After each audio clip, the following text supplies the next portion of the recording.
तो आज बात करने वाला हूं मैं बच्चों chapter wise weightage for CA foundation student for subject mathematics, stats and logical reasoning. क्योंकि जब तक आपको चैप्टर वाइज का वेटेज नहीं पता होगा, है ना, कि हर चैप्टर का कितना कितना वेटेज है ये पता नहीं होगा, तो आपको कहीं ना कहीं स्टडी करने में जरूर दिक्कत आएगी। जब आपको पता होगा इस चैप्टर का इतना वेटेज है, तभी आप उस हिसाब से भी तैयारी करेंगे, उस चैप्टर को उतना ही इंपॉर्टेंस देंगे। तो वीडियो को अंत तक देखना इसीलिए बहुत जरूरी है। तो चलिए स्टार्ट करते हैं वीडियो के साथ। अब CA foundation chapter wise weightage for maths, stat and LR.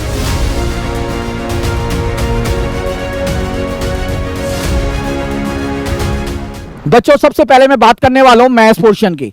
Maths की अगर मैं बात करूं, इसके अंदर ratio, proportion, indices and log plus equations और लीनियर इक्वालिटीज, ठीक है, ये एक, ठीक है, ये दो, ये तीन। अगर मैं इन खास करके इन तीन चैप्टर्स की बात करूं तो बच्चों इसमें आपको 8 से 12 मार्क्स देखने को मिलते हैं, ठीक है।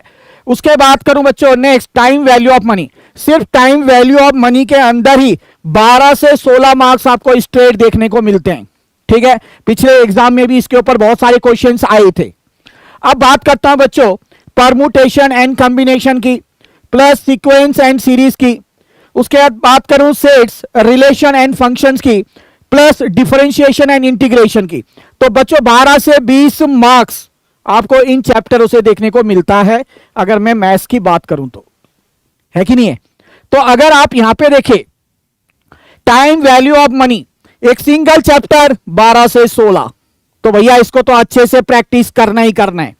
अगर आप डिफरेंशिएशन इंटीग्रेशन छोड़ देते हैं कोई दिक्कत नहीं, है ना। यहां से अगर आप मैं बात करूं सेट्स छोड़ देते हैं कोई दिक्कत नहीं है, ठीक है। परमुटेशन कॉम्बिनेशन जिनके पास 11 12 नहीं था मैथ्स, उनके लिए भी दिक्कत हो सकती है, तो यहां पे आप छोड़ सकते हैं, है ना। यहां पे सिर्फ अगर मैं बोलूं अगर कोशिश करेंगे तो I think sequence and series आप लोग कर सकते हैं, क्योंकि अर्थमेटिक प्रोग्रेशन आप लोगों ने कर रखा है, तो इधर से भी आपको 3-4 नंबर क्वेश्चन देखने को मिल जाते हैं। तो ये पोर्शन इस पार्ट से कर सकते हैं। ऊपर वाले पार्ट से तो रेशियो, प्रोपोर्शन, इंडिसेस आराम से हो जाएगा, इक्वेशंस आपके आराम से हो जाएंगे, लीनियर इनइक्वालिटीज आपके आराम से हो जाएंगे बच्चों। तो यहां पे आपका अच्छा भला एक स्कोर हो सकता है अगर मैं मैथ्स की बात करूं तो। अब मैं बात करने वाला हूं बच्चों स्टैटिस्टिक्स की। अगर मैं स्टैट्स की बात करूं तो स्टैट्स के अंदर आप देख सकते हैं statistical description of data plus measure of central tendency and dispersion. In chapters को लेकर आपके 18 से 20 मार्क्स, बहुत बड़ी बात है, बहुत बड़ी बात है बच्चे। जबकि स्टैटिस्टिकल डिस्क्रिप्शन ऑफ डेटा में यहां पे थ्योरी क्वेश्चन ज्यादा पूछे जाते हैं। मेजर ऑफ सेंट्रल टेंडेंसी में बार बार कहता हूं जिस बच्चे का फॉर्मूला स्ट्रांग है वो सारे क्वेश्चन निकाल लेगा। उसके बाद बच्चों कोरिलेशन एंड इंटीग्रेशन 4 से 6 मार्क्स आराम से आ सकते हैं। प्रोबेबिलिटी एंड थ्योरेटिकल डिस्ट्रीब्यूशन 10 से 12 मार्क्स इसमें आपको देखने को मिलते हैं। और आखिरी में आपका इंडेक्स नंबर है जहां पे आपको 4 से 6 मार्क्स देखने को मिलते हैं।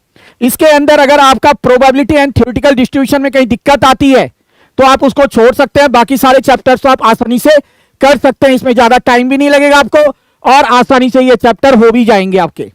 अब लास्ट में अगर मैं बात करता हूं बच्चों लॉजिकल रीजनिंग, तो ये लॉजिकल रीजनिंग के अंदर आपका number series, direction test, seating arrangement और ब्लड रिलेशन, ये आपका 20 मार्क्स का देखने को मिलता है बस, ठीक है। ये बहुत इजी पार्ट होता है, इसका तो सारा क्वेश्चन आप आराम से कर सकते हो, बस थोड़ी प्रैक्टिस चाहिए, है ना। इसको मतलब हार्डली 10 दिन अगर अच्छे से प्रैक्टिस कर लिया ये आप निकाल लोगे। तो ये पूरा आपका चैप्टर वाइज वेटेज था। अब आपको समझ में आ गया होगा कि हर चैप्टर का कितना वेटेज है, कौन कौन से चैप्टर आप लोग का कितना इंपॉर्टेंस रखता है। तो ये चीज अगर आप समझ गए बच्चों, तो अब आप लोग अपना दिल से, मेहनत से पूरे उन चैप्टर्स पे ज्यादा फोकस करो जिन पे मैंने आप लोग को कहा है। अगर आप सच में दिल से उन चैप्टर्स पे फोकस करते हो ना बच्चों, तो मैं गारंटी के साथ कह सकता हूं बच्चों पास होने से कोई भी आपको नहीं रोक सकता है। तो मिलते हैं बच्चों बहुत जल्द और एक वीडियो के साथ, तब तक के लिए जय श्री श्याम।